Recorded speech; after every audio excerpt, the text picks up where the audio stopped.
तो वक्त हो चुका है आज की 25 महत्वपूर्ण बड़ी खबरों का। आइए जानते हैं देश और दुनिया की सिलेक्टेड काम की 25 महत्वपूर्ण बड़ी खबरें। उत्तर प्रदेश के सीएम योगी ने कई सारे ऐलान किए हैं, इसका फायदा आम नागरिकों को मिलेगा। आइए जानते हैं तमाम बड़ी खबरें। चलिए शुरू करते हैं। बात पहले बड़े खबर की तो अवैध ढांचा खुद तोड़ो वरना प्रशासन तोड़ेगा, मंडी नगर निगम का मस्जिद कमेटी को निर्देश है। मंडी नगर निगम ने मस्जिद के अवैध निर्माण को लेकर सुनवाई करते हुए मस्जिद कमेटी को अहम आदेश दिया है। नगर निगम ने कहा कि मस्जिद का बिना अनुमति के बनाया गया ढांचा तोड़ना होगा। नगर निगम ने मस्जिद कमेटी को इसके लिए 30 दिनों का समय दिया है। साथ ही सख्त आदेश देते हुए कहा है या तो मस्जिद कमेटी खुद अवैध ढांचे को हटा दे या प्रशासन उसको तोड़ेगा। यूपी की हॉट सीट बनी अयोध्या के मिल्कीपुर में अब नाबालिग दलित से रेप हुआ है। घर में घुसकर की गई है दरिंदगी। अयोध्या में एक बार फिर से नाबालिग दलित किशोरी दरिंदगी का शिकार हुई है। घर में घुसकर नाबालिग से रेप किया गया है। इस बार वारदात उसी मिल्कीपुर इलाके में हुआ है जहां पर जल्द ही उपचुनाव होने वाला है। तो किसान योजना को लेकर बड़ा अपडेट आ गया है। अक्टूबर में जारी होगा 18वीं किस्त का पैसा, लेकिन इससे पहले आप ये काम करवा लीजिए। कौन से किसान बाहर हो रहे हैं इस लिस्ट को भी आपको दिखाएंगे।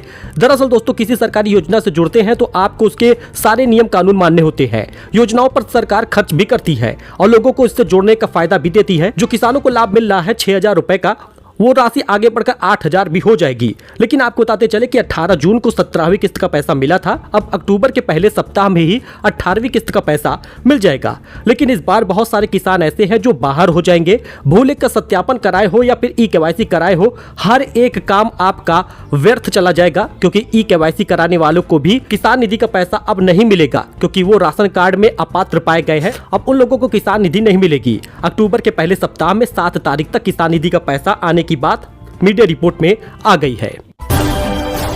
राशन कार्ड में 5 नाम है तो किसे मिलेगा पीएम किसान योजना का पैसा? आइए जानते हैं। आसान भाषा में समझ लीजिए पूरी बात, क्योंकि प्रधानमंत्री किसान सम्मान निधि योजना में राशन कार्ड धारकों में से एक से अधिक नाम होने पर सभी को लाभ नहीं मिलेगा। यानी अगर राशन कार्ड में 4 लोग हैं और चारों लोगों को किसान निधि मिल रही थी तो ऐसा अब नहीं होगा, सिर्फ एक व्यक्ति को मिलेगा। जांच में सामने आया है कि कई किसान परिवार एक से अधिक सदस्य इस योजना का लाभ ले रहे हैं। ऐसे में अब केवल परिवार के एक ही सदस्य को योजना का लाभ मिलेगा, बाकी का नाम कट जाएगा। 2,25,000 किसानों में से केवल 53,900 किसानों को मिलेगी सम्मान निधि की राशि। आप यहां पे देख सकते हैं। भागलपुर जिले में 1,71,717 किसानों के पास राशन कार्ड है। इन राशन कार्डों में 2,25,617 किसानों का नाम है। 53,900 किसानों का नाम प्रधानमंत्री किसान सम्मान निधि योजना की सूची से हट जाएगा। एक साल में 53,900 किसानों को सालाना 6,000 रुपए की दर से 32 करोड़ रुपए 34 लाख रुपए का भुगतान हुआ है। सुप्रीम कोर्ट बोला बुलडोजर एक्शन कानूनों पर बुलडोजर चलाने जैसा अपराध में शामिल होने का आरोप संपत्ति नष्ट करने का आधार नहीं है। सुप्रीम कोर्ट ने फटकार लगाई है। इस बीच ओम प्रकाश राजभर को मिला सुल्तानपुर का प्रभार। लोकसभा चुनाव में फ्लॉप था शो, विधानसभा के लिए जमीन तैयार करना चुनौती। सीएम योगी ने ओपी राजभर को जिले का प्रभारी मंत्री मनोनीत कर दिया है। अभी तक आशीष पटेल यहां के प्रभारी मंत्री थे। सीएम ने किस आधार पर राजभर का ट्रांसफर किया, इसका जवाब अभी नहीं है, लेकिन ओपी राजभर का जनाधार सुल्तानपुर में शून्य है। इसकी बानगी हाल में संपन्न हुए लोकसभा चुनाव में देखने को मिल चुकी है। राहुल गांधी ने नाई को भेजा गिफ्ट। लोकसभा चुनाव प्रचार के दौरान बाल और दाढ़ी ट्रिम कराई थी। जी हां, राहुल गांधी ने गुरुवार को रायबरेली के सैलून संचालक को तोहफा भेजा है। राहुल ने सैलून संचालक मिथुन नाई को एक shampoo chair, 2 hair cutting chair और एक इन्वर्टर बैटरी भेजा है। सामान पाकर मिथुन ने कांग्रेस नेता को धन्यवाद कहा है। योगी का हाथ 30 सेकंड में ठीक कर दिया। खर्च के नाम पर सिर्फ सेल्फी ली। लखनऊ में सीएम ने डॉक्टर को सुनाई है कहानी। सीएम योगी ने कहा, पिछले हफ्ते गोरखपुर गया था, एक परिचित डॉक्टर मुझसे मिलने आए। मेरे हाथ में एक पट्टी बंधी देखकर उन्होंने पूछा इसमें क्या हुआ है। मैंने कहा बड़े बड़े डॉक्टरों को इससे दिखा दिया लेकिन आराम नहीं मिला। उन्होंने कहा मैं इससे ठीक कर दूंगा। हमने खर्च पूछा तो उन्होंने कहा कि बस आपके साथ एक सेल्फी लूंगा। वो जेब में इंजेक्शन भी लेकर आए थे, लेकिन मैंने कहा इंजेक्शन नहीं लगाऊंगा। फिर उन्होंने बिना इंजेक्शन लगाए आधे घंटे में मेरा हाथ ठीक कर दिया। न्यू मॉम दीपिका पादुकोण से मिलने पहुंचे शाहरुख खान, पत्नी गौरी खान भी साथ पहुंची। 8 सितंबर को एक्ट्रेस ने बेटी को दिया है जन्म। बॉलीवुड एक्ट्रेस दीपिका पादुकोण ने 8 सितंबर को बेटी को जन्म दिया। इस खास मौके पर इंडस्ट्री से जुड़े लोगों ने लगातार दीपिका को बधाई दी है। गुरुवार को दीपिका के को स्टार और करीबी दोस्त शाहरुख खान भी उन्हें बधाई देने गिरगांव स्थित HN रिलायंस हॉस्पिटल पहुंचे हैं। सीरियल कुमकुम भाग्य की एक्ट्रेस के साथ बदसलूकी हुई। सिमरन बदरूप और उनकी मां को बप्पा के दरबार में मारा गया धक्का, वीडियो वायरल हो रहा है, आप फुटेज देख सकते हैं। टीवी के पॉपुलर सीरियल कुमकुम भाग्य की एक्ट्रेस सिमरन बदरूप हाल ही में बप्पा के दर्शन करने के लिए लालबाग चराजा पंडाल पहुंची थी, जहां उन्हें बदसलूकी का सामना करना पड़ा। एक्ट्रेस ने इसका एक वीडियो सोशल मीडिया हैंडल पर डाला है।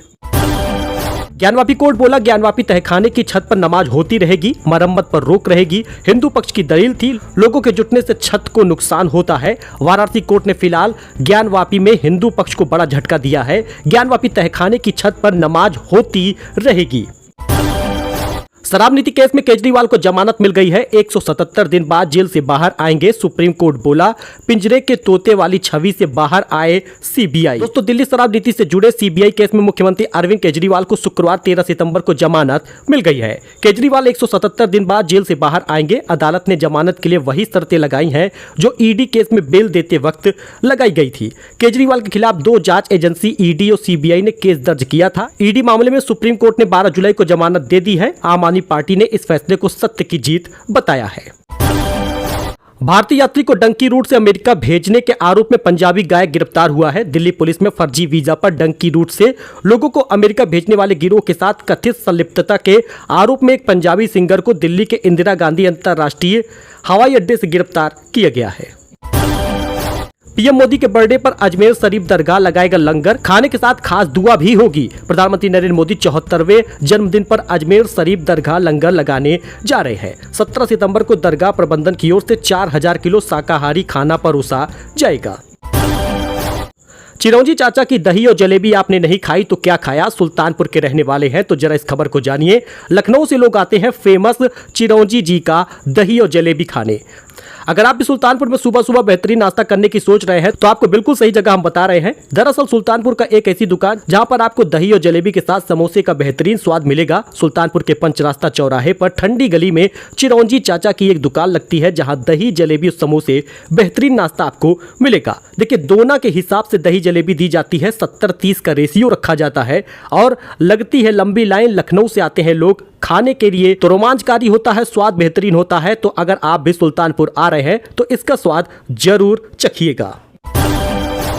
योगी ने 75 जिलों में प्रभारी मंत्री बदल दिए हैं। मंत्रिपरिषद की बैठक के बीच बड़ा फैसला, उपचुनाव वाले जिलों में उतारे गए हैं दिग्गज मंत्री। दोस्तों, बीजेपी ने यूपी के 75 जिलों में प्रभारी मंत्री बदल दिए हैं। योगी सरकार ने मंत्रिपरिषद की बैठक में फैसला लिया, लिस्ट को बैठक में रखा गया तो कुछ मंत्रियों ने सीएम से अपने प्रभार वाले जिले में बदलाव की मांग की, जिसे मंथन के बाद सीएम योगी ने बदल दिया है। 18 कैबिनेट मंत्री की आप यहाँ पे पूरी लिस्ट देख सकते हैं। पुराना जिला और नए जिलों का प्रभार क्या क्या है ये आप यहाँ पर देख सकते हैं। 14 राज्य मंत्री का स्वतंत्र प्रभार जो है, उसमें नए जिलों का प्रभार क्या होगा उसको भी आप देख सकते हैं। हिंडनबर्ग का आरोप, स्विस बैंकों में अडानी के 2600 करोड़ फ्रीज हैं। अडानी ग्रुप बोला, सारे दावे झूठे, यह हमारी मार्केट वैल्यू गिराने की कोशिश है। दोस्तों, हिंडनबर्ग रिसर्च ने गुरुवार 12 सितंबर को अडानी ग्रुप के खिलाफ नए आरोप लगाए हैं। हिंडनबर्ग ने कहा कि स्विस अथॉरिटीज ने अडानी ग्रुप से जुड़े 6 स्विस बैंक अकाउंट में $310 मिलियन, करीब 2602 करोड़ रुपए ज्यादा की रकम फ्रीज की है। वेदर को लेकर बड़ा अपडेट है। जी हां, दिल्ली वाले बंद कर दे एसी कूलर, पंजाब से बंगाल तक मूसलाधार बारिश होगी। आईएमडी का अलर्ट है, जानिए कैसा रहेगा उत्तर प्रदेश और बिहार का मौसम। जी हां, वेदर के बारे में पूरा अपडेट जानिए, क्योंकि देश की राजधानी लगातार 72 घंटे से हल्की से मध्यम बारिश झेल रही है, जिससे मौसम न केवल सुहावना हुआ है बल्कि ठंडा भी हुआ है। गुरुवार को दिल्ली एनसीआर के अलग अलग इलाकों में दिन भर हल्की बारिश का दौर जारी रहा। आईएमडी ने गुरुवार से ही लेकर सोमवार तक बारिश का अलर्ट जारी किया है। उत्तर भारत में मानसून के लौटने का दौर जल्द ही शुरू होने की संभावना है, मगर दिल्ली एनसीआर पिछले 72 घंटों से लगातार हल्की बारिश और इसके वापसी में देरी की संभावनाएं जताई जा रही है। शुक्रवार को ऑरेंज अलर्ट भी है। पंजाब से बंगाल तक बारिश का अलर्ट है। उत्तराखंड में रेड अलर्ट जारी हुआ है। मौसम विभाग ने शुक्रवार को देश के अन्य हिस्सों में पूर्वानुमान जारी किया है। उत्तराखंड में मूसलाधार बारिश और रेड अलर्ट जारी हुआ है। मणिपुर, नागालैंड, त्रिपुरा, मेघालय, ओडिशा और पश्चिम बंगाल में भी भारी बारिश होने का अनुमान है। आई होप कि आपको ये पसंद आया होगा। वीडियो पसंद आया हो लाइक करिए, सब्सक्राइब करिए, हमारे साथ जुड़िए फॉर लेटेस्ट न्यूज। धन्यवाद।